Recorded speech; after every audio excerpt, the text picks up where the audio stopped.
when I walked in to meet my family for the first time, they had all stood in a line. I just went down the line and they all hugged me. And then they had a cake made that said, "Welcome to the family."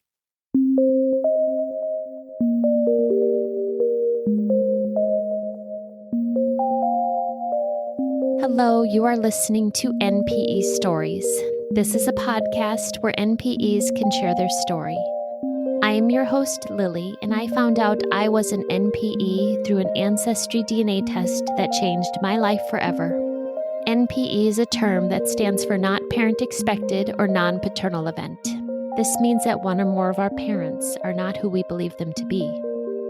NPE Stories is a podcast where NPEs can share their story of what their original family was like, how they found out they were an NPE, and what their journey has been like since the day they found out. Hello, listeners of NPE Stories. You are listening to Lily Wood. I am the host of NPE Stories, and I just took a wonderful month off, and I am back with Season 5 of NPE Stories. I've been doing this a little over 4 years, and I took the month of July 2023 off from publishing any episodes, and also I did not check my email for a month, so I have I have a little bit of backup. If you've written me, I will be in touch with you soon. I had such a great month off. I spent July with my 3 kids. They are now 8, 11, and 14 years old. We did so many beaches and parks and libraries. I had so much fun with them. It was a very hot month. It was a hot month here in Minneapolis, Minnesota, where I live. I also took a lot of dance classes. I really worked on my social dancing. I love learning and moving my body. I took a few salsa classes and a lot of bachata and zouk classes. And zouk, if you're wondering what that is a Brazilian style of dance. I did a lot of social dancing and I did practices. I just had fun. I just had a lot of fun. I went out with my girlfriends and we went out almost every Saturday night. It was a great time. I have to say, personally, I've noticed this summer that I finally have the ability to read books again. I am usually a nonfiction reader. I go through lots of nonfiction books on biohacking, memoirs of adoptees and NPEs, and I don't know if it's my brain healing, but I'm sure it is. I can now follow storylines again. I can follow plots again. When I first found out I was an NPE, some sort of trauma happened, some sort of grief, and I was unable to pay attention to the movies I watched with my family. I was unable to follow storylines in books. And so I can finally say that that is going away. I'm actually able to read a few chapters and comprehend. I don't know if anyone else has had that experience, but a little over 4 years in and things are coming back. Oh, my kids are yelling in the background, I'm sure about Pokemon. Anyway, I sat on my front porch a lot in my rockers and I read books. And so I'm feeling really good. I'm feeling wonderful. So happy to be back. And I need to thank a few wonderful people who have become devotees to my Patreon page. Thank you so much for donating. A special thank you to Melanie, Christy, Terry, and Dana. I can now afford my clean voice technology, and this is going to cut my editing time in half. I'm so excited. So thank you guys, and here we go with the NPE story portion of the podcast. And welcome to episode 169. And today I am speaking with Amy. Hi, Amy. Hi, Lily. We've already started crying, so I think we're doing good. I think we're doing good. Thank you for doing this today. Thank you for taking the time to be able to let me share my story. I am a little rusty. I haven't listened to an NPE story in over a month, so I'm so glad to be back and glad to be doing this. And we are going to get right into your story today. So, why don't you tell me who was in your original family and what's happened in your life since finding out you were an NPE? Okay. So I kind of tried to put things in the best order that I can. My story is a little bit different. I know the end result is we've all learned information that we didn't know that, obviously brought us to be an NPE. So I'm just going to kind of go into that and try to make it as less confusing as possible. So if anything isn't clear, please let me know and I can always try to explain.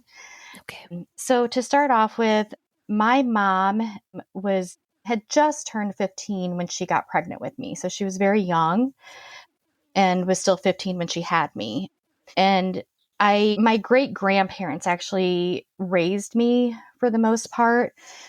We grew up in a town that wasn't super small, but wasn't like a big city either. So it was very easy to kind of know most of the people in that town, just maybe one contact away from knowing somebody. So my great grandparents raised me. So I was told that when I was a baby that my mom, definitely took care of me and, would work and buy me cute frilly dresses and really, kind of was involved at that point. I don't know what point my grandparents really kind of took over more of that responsibility, but I was still a baby. When I was about 2, my mom met my stepdad and they had 2 children together. So my brother and sister, I know technically it's half brother, half sister. We've never done that. I have a hard time saying half of anything. Yeah. And so my brother and sister are about 5 and 6 years younger than I am. And my sister and I grew up very close. And my mom just didn't fill the role of like mom. And so as I got older, I kind of, carried on a lot of that role with my sister, even though we didn't live together. I was always, having her with me and being the big sister, parent type. uh, the home environment with my mom was not great by any means. My stepdad was an alcoholic, and so it was very chaotic. There was just a lot of, yelling. Things were just not good and not where you would want to grow up. And so, but I still at that point somehow, even though I was growing up with my stepdad and my mom from time to time, and then back with my grandparents, I somehow always knew just not to ask, where's my dad? Who is my dad? It was just something I knew not to talk about. And so, let me see, getting back to my grandparents. When I lived with them, there really wasn't any discussion about who my father was. But I think there might have been things I overheard because I don't know how I just would have known, hey, I don't have a dad around and that's normal and just don't ask about it. But being with my grandparents was probably the only time in my life that I really felt like I belonged and that I was safe. Sorry.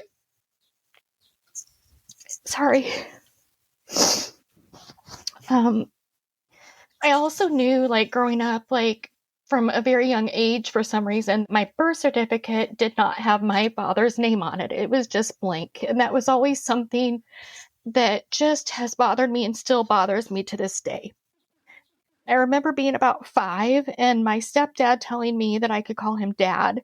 And I remember just responding, no, because you're not my dad. And then I will say, though, even though my stepdad was an alcoholic, out of both of my parents, he was the one that was probably more filling the parent role. He would have conversations with all of us kids and, try to teach us things that were important. But he just couldn't, the alcoholism was just too much. So at some point when I was in about 7th grade, my stepdad came to me and asked if I wanted to know who my dad was. He told me, I said, of course, yes, I wanted to know, but I was kind of taken back because this wasn't a conversation again that I would ever have with anybody in the family or that I would ask questions about. And so he got my baby book and he got that out and opened it. And he said, your dad's name is Steve, and that he lived in the same town. It was a very short conversation, and we did not talk about it again after that. So knowing, as a child growing up without a father and just kind of knowing that was always in the back of my mind, it's not something that I ever forgot about. It's not something that probably wasn't in my thought every single day. And then as I got older and I was in high school, and I'm stubborn and I'm always going to get to the bottom of things. So I went through friends and learned that Steve, I learned where he lived. I learned that he had 3 sons. And at some point I had a conversation with my grandmother, my mom's mom, and she had given me more information, telling me at the time that Steve was married, that he was married when he got my mom pregnant, or when my mom got pregnant, and that my grandmother had tried to take him to court to establish paternity because she knew how important it would be for me to know who my father was. I was always told the story that Steve's family had a lot of pull in the town and that eventually the court dropped the case. Fast forward to when I was about 19, I became a mom and had my son. And at that time, it really hit me. And I wondered, how could a parent not want to know who their child is? And how could you know that you have a child out there and not care? And so I wrote a letter to Steve telling him who I was and about my life, and I never got a response. So a few months later, I received a phone call, and on the other end of the call was a voice, and he said, "Hi, Amy, this is Matt. I think I'm your brother." And he had found the letter that Steve had kept. Matt was a year younger than I was. And so for 20 years, Matt and I developed a sibling relationship. He had 2 other brothers that wanted nothing to do with it. And I understood because I didn't want to, turn anyone's life upside down. And so I was happy, at least, content knowing that I had a connection with some part of who I was, even if I never had a relationship with Steve. So just to back up a little bit, when I sent the letter to Steve, I told my grandmother and she gave me the court papers. And so she said, "These are yours and you can do with them what you want." I don't think that my grandmother ever knew the truth, but I think she must have thought something just didn't sit right. And so looking at the court papers, of course, I was, 19, 20 years old. And I looked through all the medical documents. At the time, they didn't have DNA testing. They used your blood type and some other antigens and things that were in results. And they sent them off to 3 high profile labs like UCLA and, some places like that. And basically 2 of them came back and said that I carried an antigen that would exclude Steve from being the father. And one of them came back inconclusive. And so me being young and naive and knowing that I had this relationship with Matt, I said, well, those other 2 are wrong. This one says there's a possibility. So that's the truth. So back to the 20 years that Matt had been in my life, I had now been a nurse for 15 years, but I always had this feeling of something's not right. There's something missing. And even though I'm so thankful to have had what I had with Matt, there was just something that I knew wasn't completing me. And so I pulled out the court papers again. I looked at them in 20 years. I'm now 40 years old, and it felt like somebody punched me in my stomach. I knew at that point that Steve could not be my dad. So I called Matt. He lived over 2 hours away, and he drove to my house. He looked at the court papers. We talked and we cried, and he said, "Do you need to do the DNA test? I'll do whatever you need." And I know it sounds really stupid. It's the only word I can come up with to say, "No, I can't do this. I don't want to know." Because to me, that meant that the only connection that I thought that I had with some part of my other life, the other half of me, would be lost. And then I didn't know what to do and how to handle that. So I confronted my mom on a phone call, and it really wasn't much of a conversation because my mom and I have never been close. I think being young and having a hard life herself, she doesn't know how to communicate. We've never spent time together. She just was not a mom to me. And so through this phone call that to this day, I can't even recall having with her, but I know that I did, I said to her, this isn't right. There has to be somebody else. You have to tell me the truth. And after, some time, she said to me, there is somebody else that it could be, but I never thought that, that was a possibility. And I said, well, who could this be? And so she told me his name, Ralph Hensley. And when I say that I crumbled and that I couldn't even wrap my head around that is an understatement, because I am now 50 years old and this was 10 years ago, and I knew what this meant for me. I always had a connection to that side of the family, although I did not know anyone personally, except for one person in that family, and that was Barb. Barb was Ralph's dad, or Ralph's daughter. And to give you a little bit of history on that, Ralph was married to my mom's best friend when my mom got pregnant with me. And Ralph and his wife had a daughter, Barb, who was a year and a half older than I was. To make it more complicated, my mom's brother was married, and his wife and Ralph's wife were sisters. So growing up, Barb and I shared cousins because of their moms being sisters.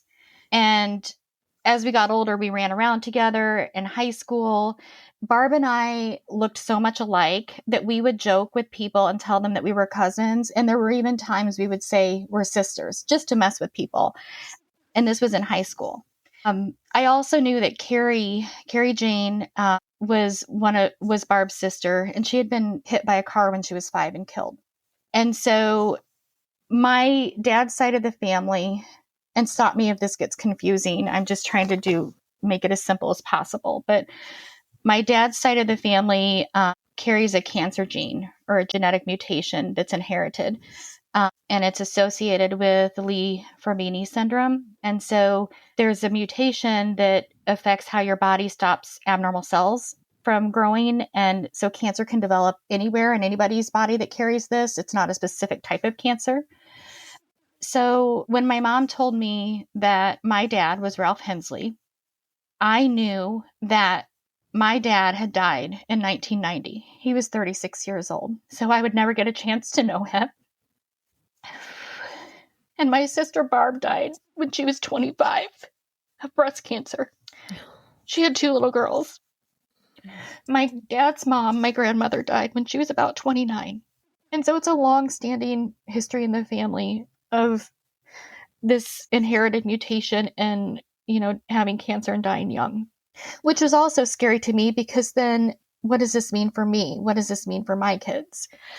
And so after trying to wrap my head around all of this, it was just too much, and I shut down.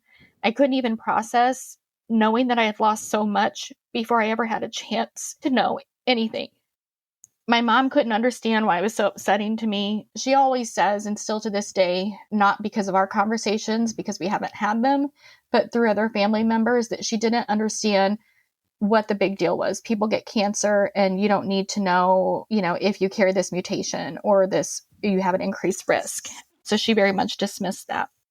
So after trying to wrap my head around all of this, for about 8 years, I can't even describe the feeling of it. And I'm sure that a lot of people that have gone through this know when you just say that you shut down, it's a complete, I put it in a box, was off to the side, but it never left my mind. I just couldn't process it. And I turned 48. My husband and I had seen a 23andMe on sale. And he said, I think you should do this. At least it'll give you some information, not necessarily connecting with anybody, but just kind of, I guess, giving me a little bit of DNA information, whether it's my ethnicity or whatever it comes back with. So we ordered the kits and he sent his in, and mine sat on my nightstand for about a month. I still was at a point where I'm like, can I even do this? This is going to mean that Matt is not my brother. And I finally sent it in. So I got my results back, and I matched with one person that I knew I couldn't connect on my mom's side. And so I knew it had to be my dad's side, but she had a different last name. And I went searching like we all do on the internet and, obituaries and just anything I could find. And I could not figure out how this girl is related. And I'm thinking, oh no, could there be a third person? Who is this? Who is my father? So finally, my husband, he has been immensely supportive. to the point has really surprised me, because he has listened to my ups and downs and my crying and my feeling lost. And he's just been a complete support. And he said, you need to email her. So I sent her a message. And the next morning I wake up to a response and I go running to my husband. I'm like, he messaged me back. Hmm. And so I responded to her. It went back and forth with some messaging. And she said right away, I know you have to be on the Hensley side. And then I knew. I was like, okay. And so as I got to talk to her more, I found out our connection. She's younger than I am, but her father was older. And so my grandmother and her father, siblings, brother and sister. And when I say that I found her and I saw who, her picture, for her to be, she showed up as a first cousin once removed. And it's like I'm looking at a twin. I mean, we don't look exactly alike, but I can see our features and our mannerisms and how we stand. And I'm like, oh my God, that's me. And that was the first time outside of my mom's side of the family where I was like, this is where I get some of, who I am. And so she had given me more information. She had talked to me about who the other family members were, my aunts, uncle, people on my dad's family. And I reached out, I put a message together and I reached out to one of the aunts. And then my new cousin, Crystal, she reached out to the aunt and said, someone's trying to get in touch with you. Please look at your, messenger. It wasn't long after that I had a message. And when I say that I fell to the floor, I am not exaggerating. I got a response from one of my aunts, and she did not even hesitate. And she said, if what you're telling us is true, I've talked to my siblings and we want to meet you. Because I didn't know what to expect. And I knew I wasn't going to handle any rejection very well. And it's so hard, as any of us know, to put yourself out there and just wait until somebody else, decides to respond to you. And so we continued to text. The first two things that she told me was, you have to get tested for this genetic, inherited gene. And the second thing she told me is, you have a sister. And I immediately knew, I know I had two sisters that aren't here anymore, Barb and Carrie Jane. And she said, no, you have a sister, Leah. And I never knew about Leah. I don't know how, but I was very familiar with the Hensley family. And so I was so excited. I'm like, I have another sister. And then immediately after that, I was told that Leah was just diagnosed with a malignant brain tumor. She's 36 years old. 2 years before that, she had breast cancer, and then she had thyroid cancer. So in the midst of the family learning about me, they were also, trying to cope with this new news with Leah and what she was going through. And the hardest part of it is that Leah lives in Spain. She grew up in the same town I did, and after graduating college, she moved to Spain, where she's lived for 15 years, and she's married with 3 kids. And she did not have an easy life. Her life paralleled mine in a lot of similar ways. Sorry, I'm just trying to wrap my head around this still.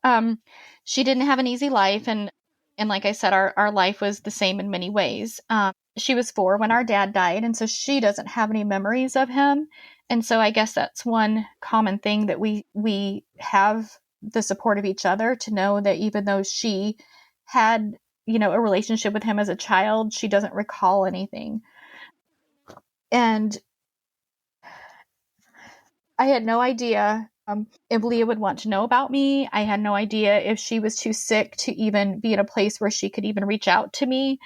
It didn't take long before I received a message from Leah, and she was so happy to know that I had reached out and she has a sister, because she had no one. I mean, other than our aunts and uncle and cousins lived back here, she had no, she didn't have any other siblings. Her mom had died 2 years before that. So knowing that she had a sister, I feel like we had an instant connection. And at the same time, I felt like I was on this roller coaster of the up and down of, oh, you have a sister. Oh, wait, she has cancer. Oh, wait, is she going to survive this? Oh, wait, this could happen. And it just felt like a constant, up and down. I didn't even know that I could pray and cry so much for someone I'd never met. But I knew from the first time that I heard that I had another sister that I would always be there for her no matter what. And I know that that is still true today. So, about a week after I had reached out to my aunt, I drove down to meet my cousin Crystal that I had connected with. And the family had wanted to get together, and we had decided 2 weeks after the initial contact that we would all get together so that I could meet the family and they could meet me. Just a little bit of humor with my cousin. I was trying on outfits. I was super nervous and I didn't know what to wear. This is the first time I'm meeting somebody, that I had a relationship or, relation to on that side of the family. And I was taking pictures, sending them to my friend, and I accidentally sent them all to Crystal. And so she responded back, and I was mortified. I'm like, oh no. And so she responded back, they all look great. Pick whichever one you're comfortable in. So it was just a little like icebreaker for us. And so anyhow, 2 weeks after I initially made contact, my husband and I drove the 2 hours to meet my dad's family. When we finally met, it was definitely bittersweet because I was meeting family that I'd always wanted to know, but my dad wasn't there. Barb wasn't there. I'll never know Carrie. I had a grandfather who passed away. I had an uncle who passed away. And so you're meeting all of these people, but knowing that if I could give anything, I would want my dad to know that I existed and that, I'll never hear his voice. I don't have videos. I don't know the type of person he was. I mean, I have stories, but I'll never even hear his voice. And so it was a pretty amazing day when I walked in to meet my family for the first time. They had all stood in a line. I just went down the line and they all hugged me. And then they had a cake made that said, "Welcome to the family." And then they had a table that had a picture of my dad set up on it. And they had a frame they bought for me to be able to put family pictures in of everyone. And then, some other knickknack things that said, "Every family has a story, welcome to ours," and little things like that. And they had printed out hundreds of pictures. And we sat for a long time and went through each picture. And my aunt wrote on the back of the picture who each person was. I mean, back to great great grandparents. And I just got to listen to the stories of family and how things, some history there, which was so amazing. And my dad, he was a biker. And so my cousin, who was there at that meeting, brought out my dad's first motorcycle jacket and he had given it to me. And that was really special. And it's something that I still keep to this day because I don't have any part of him besides that. I can't get any of that time back. So there were a lot of tears, obviously, you can guess. And it was just a really emotional day. But when we left there, my husband looked at me and he said, "That is your family." It was so crazy how similar you can be to people. And I know people have two sides to a family, but I never had a connection like that on my mom's side. And it's very different on that side. And my dad's side is very family oriented. They're a big family, but they all still are involved in each other's lives and they're very supportive of everyone. That is just a huge difference in our families and something that I've always wanted because I'm very family oriented and I didn't grow up with that. So leaving there, I just all the way home thought, how can I walk into a family that I've never known and just feel instantly like I belong and like I've always been there? And so even though my dad didn't know about me, everyone in the family, my aunts especially, have told me over and over again that if my dad had known, he would have been in my life. And there is no way he would have not acknowledged me. And I can't explain growing up, especially as a child being young and then as a girl and going through high school, as young as 5 years old, I remember thinking, looking in the mirror and looking at myself and thinking, whose eyes do I have? Whose nose do I have? Who am I? And growing up in high school, I was, would very much act out, and I was doing things I shouldn't have been doing. And it was just, I felt like I was angry. I didn't have a dad. I didn't know who my dad was. And all I knew was I had a dad that didn't want me. He didn't care if I existed. And, that really can mess with you, even as an adult. And so I carried that with me my whole life until I was 48 years old. And I feel like just a snap of the finger, just knowing that my dad would have cared and he would have loved me and he would have acknowledged me has changed my whole self-esteem. It has changed who I am to the core, because I know that I would have mattered. And I didn't have to grow up thinking that I wasn't important or that I was a burden or that somebody didn't want me. And so that to me has changed every part of my life. Again, so the other thing I would say is that I haven't had much of a conversation with my mom, like I've mentioned. We've just never been close. And it's a hard relationship to explain because I feel like my whole life I've always given my mom grace.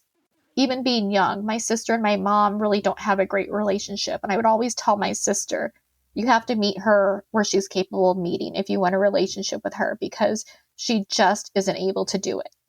And I recognize that she was young, and I'm sure she has a lot of things to deal with.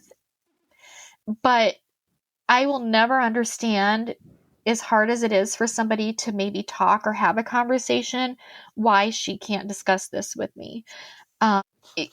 Being a parent myself, whatever her reasons were to keep this, not something that she shared with anyone, I feel like once it came out to light, if I were in that situation, I feel like I would need to sit down with my child and say, this is really hard for me to talk about.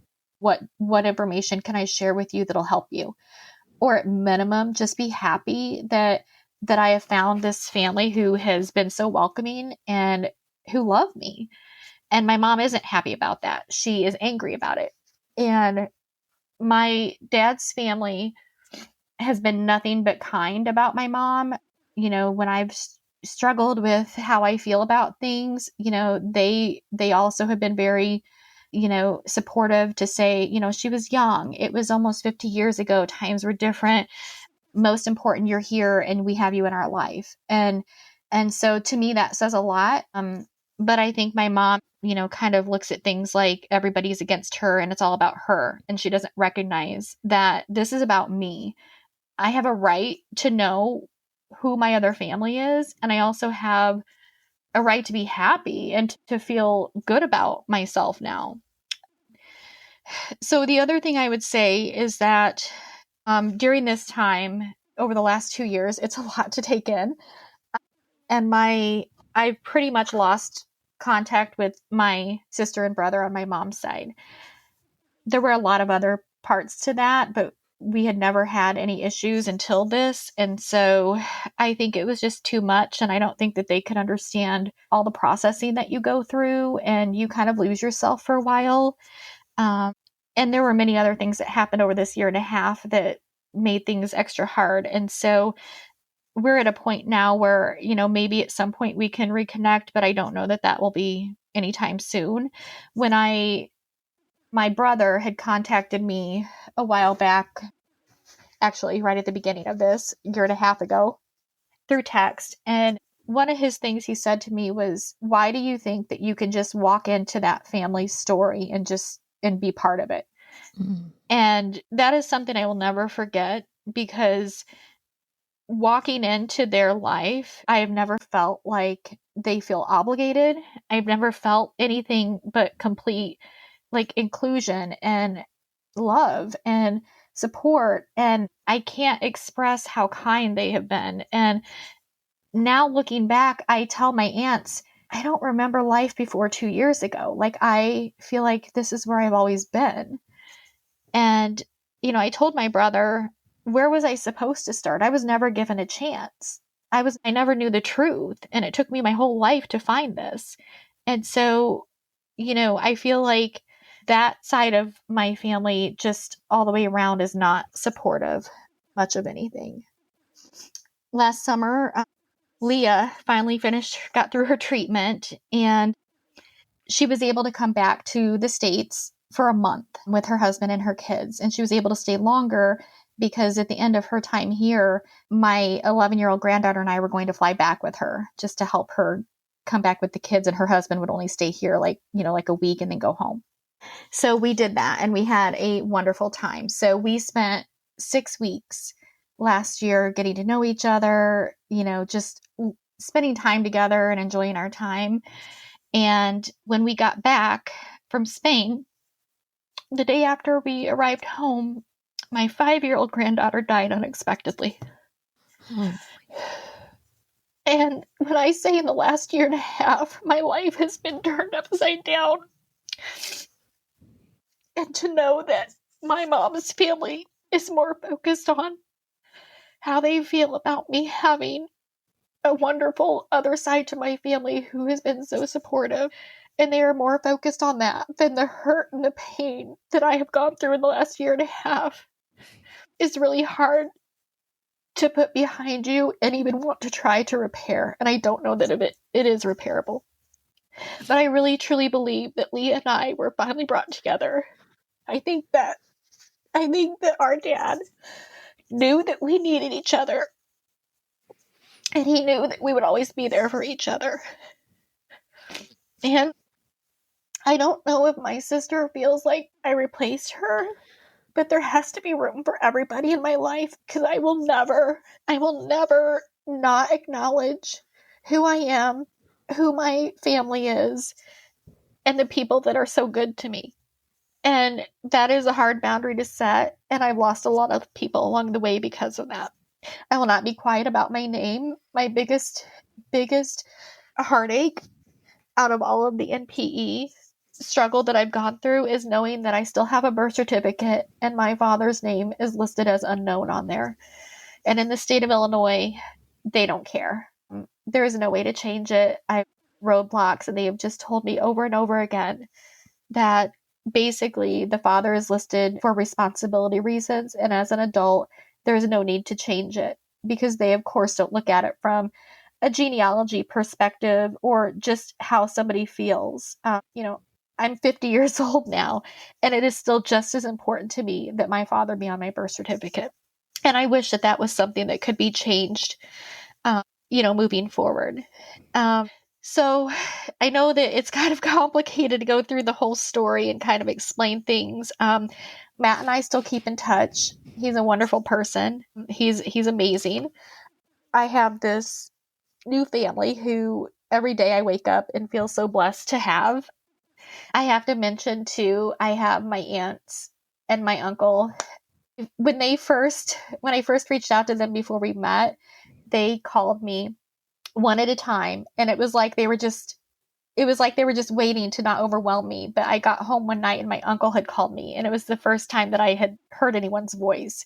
And I cried, and I don't think that they'll ever truly understand what it means to have a connection like that, or to wake up every day, there's a holiday or a birthday, and get a text from them, saying, "Happy birthday, Amy," or "Merry Christmas, Amy," because I don't have that.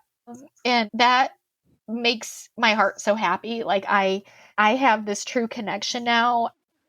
Another time it was the first night I stayed at my aunt's, and I felt ridiculous because I'm like, I am this 48-year-old and I am laying in my aunt's bed, and I felt like a kid at Christmas, and I'm like, I am staying at my aunt's. This is my sleepover at my aunt's. And so it's just been, I couldn't be more blessed. And I I don't even know how to explain it to anybody. I've not heard like a lot of stories that are similar to mine, but I know that all the feelings are very much, the same as just wanting to be wanted and not wanting to feel like you don't matter. And for me, that was the best thing that could have came out of this.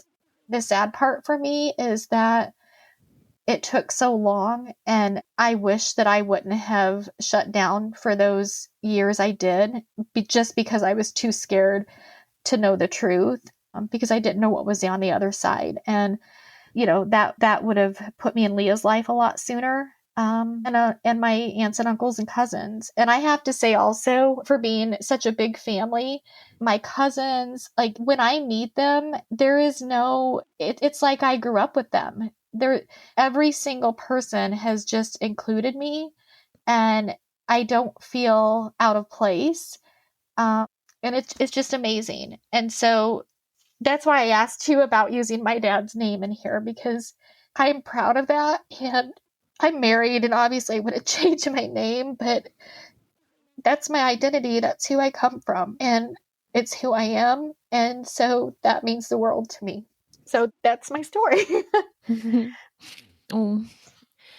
Oh, I had some tears listening to that, Amy. I'm sorry your original family hasn't just provided you with so much love and support, especially after such a heartbreaking year. It's definitely been a challenge. It's been hard. How is Leah? She is doing amazing. She completed her treatment. She had another cancer that came up, but was able to have surgery, and that is now okay. This gene, it's a lot of times there will always be another cancer. And she's amazing. She's optimistic, and she's a good support to me. There's a lot of times I reach out to her and I'm like, you're going through all of this. And she's like, you have real, things too. And so I can see through her and what she's gone through where it helps me be able to, be a support for her. But she's doing great. And we will always have our connection, and we message each other multiple times a week, and we'll always be there for each other. Have you ever gotten the testing for this? It sounds like a horrific gene. I did that right away. And the day before Christmas last year, I got the call from the genetic counselor that I do not carry it. Oh, gosh. Which is a relief, but makes you feel extremely guilty too, knowing that, not guilty, but like, why did they have to have this? And how do I not have it? And if you could take some of that away so that, for Leah, that she wouldn't have to go through all of this.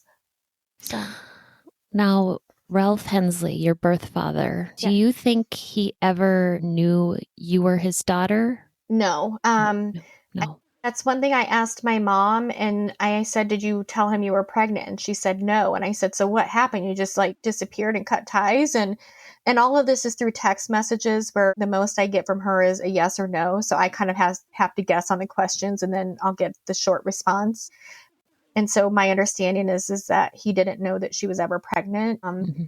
Because of how closely tied and, entwined my mom and my stepdad are with the Hensley side of the family, I find it very hard to believe that my mom, I know she knew, and she would have never seen Barb and not thought, oh my gosh, her and Amy are twins. Like we look so much alike. And I do remember in high school, hearing my mom say, you don't need to be hanging around with the Hensleys. They're going to get you in trouble, and meaning Barb. And now I feel like that's the reason, why those comments were made, because she didn't want us to, know each other. And I also do remember when my dad died, I remember my mom calling saying, I just want to let you know Barb's dad died. And I never thought anything about it, because Barb and I were friends. So I thought she was just telling me. And I was like, oh, okay, that's awful. I feel so bad. Now looking back all these years later, I feel like it was her way to just let me know, that my dad died. But she would never tell me. And my stepdad and my mom both were very intertwined. My mom's brother and my uncle, my dad's brother, vacationed together. It's just so crazy, all the little things that I was always just one person away from knowing the family, but just close enough, but so far. And so it's to know all the little intricacies of, oh, this person knew this person, or Yeah, that's got to be so surreal to think back of your times with with Barb and hear that was your sister you were with. That was, I play that over in my head so many times during the day because I can remember specific times of us, and we were both so similar. And and it just makes me laugh. And it's just, and it hurts because had we known, I don't know if that would have been good or bad, because I think we both had really, we were kind of crazy teenagers and we might have gotten into a lot more trouble together. But definitely, I wish that we would have known, because that would have given us, a lot different experiences, and we would have had more time together.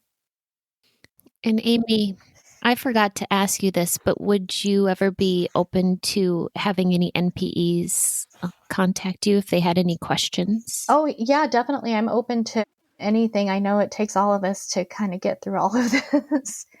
Right? Yeah, we have our own little small community, but it seems to be getting larger and larger Yeah, with every new DNA promo sale. definitely. Okay, so if people wanted to contact you, how could they do that? My email, it's B like boy, EN like Nancy, AKRN @yahoo.com. All right, I will put your email address here I'll link it in the show notes as well. And Amy, thank you so much for sharing your story today. I laughed with you. I had some tears. I cried with you. And I appreciate you coming on and sharing all of this so much. It's hard to talk about this stuff. It is hard. And I really just want to say thank you to you, because when I first, found out all of my information and I was trying to Google and research, and I came across your podcast and I would listen to it every single day. And it truly is the one thing that made me feel as normal as I could, knowing that there were other people out there and that it wasn't just me feeling like I was losing my mind and going crazy. And it's just a huge support. And I know it takes a lot of time for you and this big community just help kind of give us the support. And I cannot thank you enough for that. So the only other thing I would add is, if anybody knows of any way to advocate or help get information changed on your birth certificate in Illinois to have your father added, my dad's family is willing to do, court ordered DNA testing or whatever it would take. But if anybody has any information, I'd love any feedback. These stories are here for us to identify with. If you are an NPE and would like to share your story, email npestories@gmail.com. You do not have to give any identifying information. If you are an NPE and would like to share your story, I'd like to hear from you. Subscribe to this podcast to hear more. Come heal with us.